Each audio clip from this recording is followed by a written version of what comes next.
for a little over 2 years in the early 1900s by a man by the name of Jacques St. Germain. Now, have any of you guys ever heard of Count St. Germain?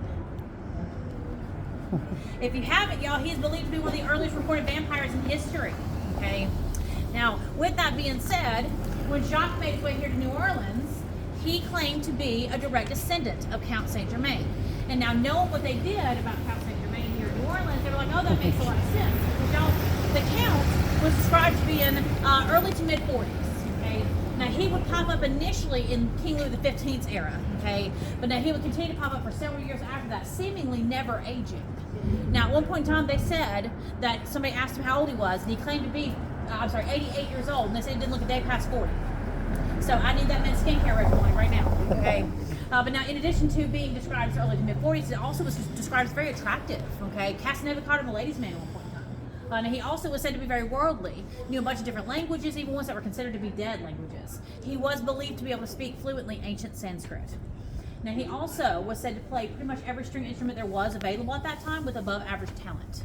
So a very worldly man, yes? So knowing these things about the Count, when Jacques claimed to be a direct descendant, they were like, yeah, because Jacques was also early to mid-40s, y'all. Also very attractive.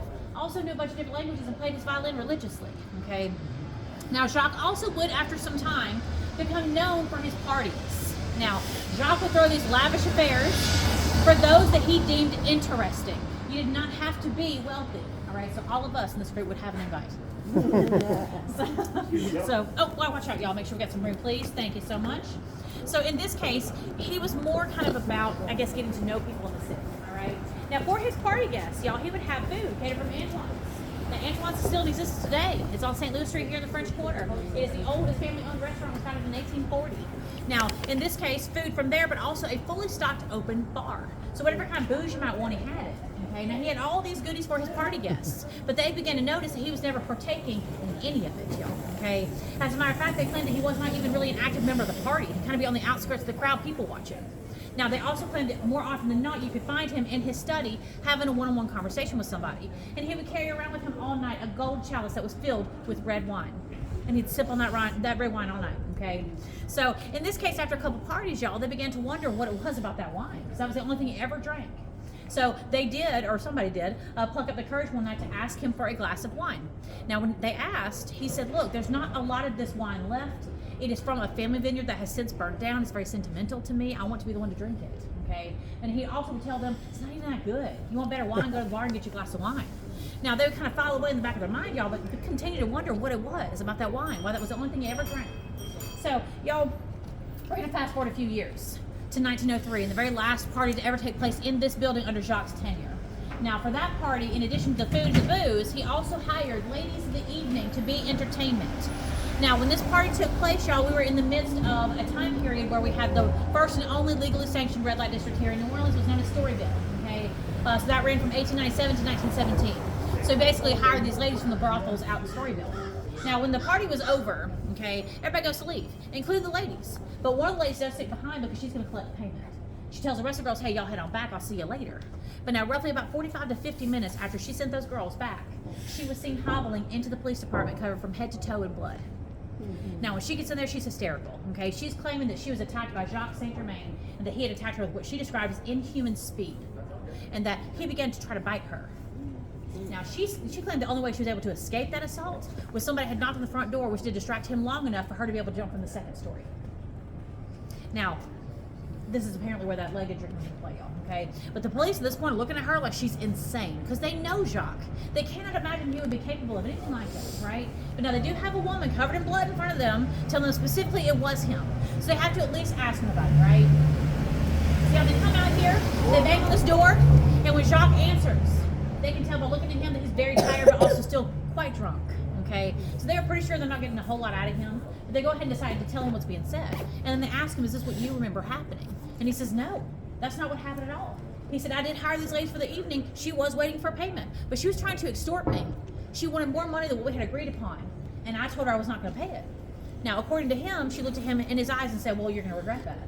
And he claimed that she began to attack herself. Scratched herself, threw herself against the wall, and eventually threw herself off the second story. Yeah, these people do that. So in this case, y'all, you can imagine the police are like, oh, we're gonna have to have y'all come in. This does not make any sense at all. We're gonna have to figure out what exactly went down here. And now when they tell Jacques that, he says, look, I will be so thrilled to do this for you, but it's very late. I'm very tired. Can we do this in the morning? They're like, okay, yeah, no big deal. We'll see the police department in the morning.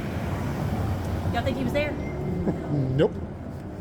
Now, they were not concerned at first because they were out here pretty late, so thought, well, maybe he's sleeping in, right? So give him a couple of hours, but when he has still not arrived, this is where they become concerned. They come out here for a second time, y'all, that bang on that door again, but this time, nobody answers. Now, after a while, they do have to force their way into a back window to even get into the residence, and y'all, once they get inside, they find that house completely empty. No furniture, no artwork, no clothes, no food, no dishes. Nobody had ever lived there, y'all. It's pristine, okay? So at this time, they decide to continue searching the house just in case he might have left something behind that could have get them a clue as to where he might have gone, okay? So as they're searching, y'all, they do find a box that has 2 bottles of wine in it. Now, I'm sure y'all have probably figured out here in New Orleans, we do love to drink, okay?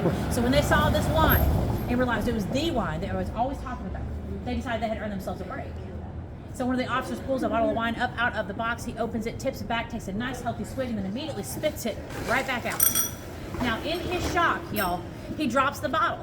And when it hits the ground, it breaks. And when it does, that liquid separates. So on one side, we had very thick, very dark red liquid. On the other side, y'all, we had clear liquid. Now, that clear liquid turned out to be absinthe. Absinthe is an anticoagulant, y'all. So if you were to put this and say blood, it's going to keep it looking nice and smooth, okay, like it's wine. It's not going to be able to clot like that, okay? So in this case, it could also give it the appearance of red wine. So at this time, y'all, they believe that he was never drinking red wine, that he was always drinking blood mixed with absinthe, okay? Now, once they figured that out, they decided to look into more of his claims, specifically being a direct descendant of Count St. Germain. And when they did their research, they found there was absolutely no possible way he could have been a direct descendant of Count St. Germain. So at this time, y'all, a legend was born. Okay, this legend does persist even to this day. Now they claim that it was never Jacques and the Count, but that Jacques was the Count. Now, he is believed to have been traipsing the world since he fled New Orleans, y'all. Okay, he's been claimed to be seen in Germany for a while, also very briefly in Paris and as well as Ireland. But the most recent claimed sighting of him that you can find any kind of record of is in 2017 in San Francisco, California. Now, if you ever come across a man who can speak to you in a whole bunch of different languages, play you any tune you want on a string instrument, maybe avoid that man. Because you don't know who you're meeting, y'all. So that's true for anybody. That's life advice, right? But now in this case, being that it was such a popular story here in New Orleans, y'all, the author who is responsible for Interview with the Vampire, Anne Rice, born and raised here in New Orleans, y'all, okay? So of course she knew all the stories. And this was her favorite vampire story by far here in the city. So she would use Jacques as inspiration for the character Lestat. Okay, so the next time you guys read the book, watch the TV show, watch the movie, or all three, okay, you come across the character Lestat. All right, just remember Jacques. Now, also, if you're wondering what this is currently, it is a private residence. It belongs to a man by the name of Chip, which is anticlimactic. But we adore Chip. He's an awesome guy. He knows what he has. Okay, he leans into it. He loves to troll us around Halloween, y'all. He'll be up on the gallery up there on the second story in his cape playing his violin.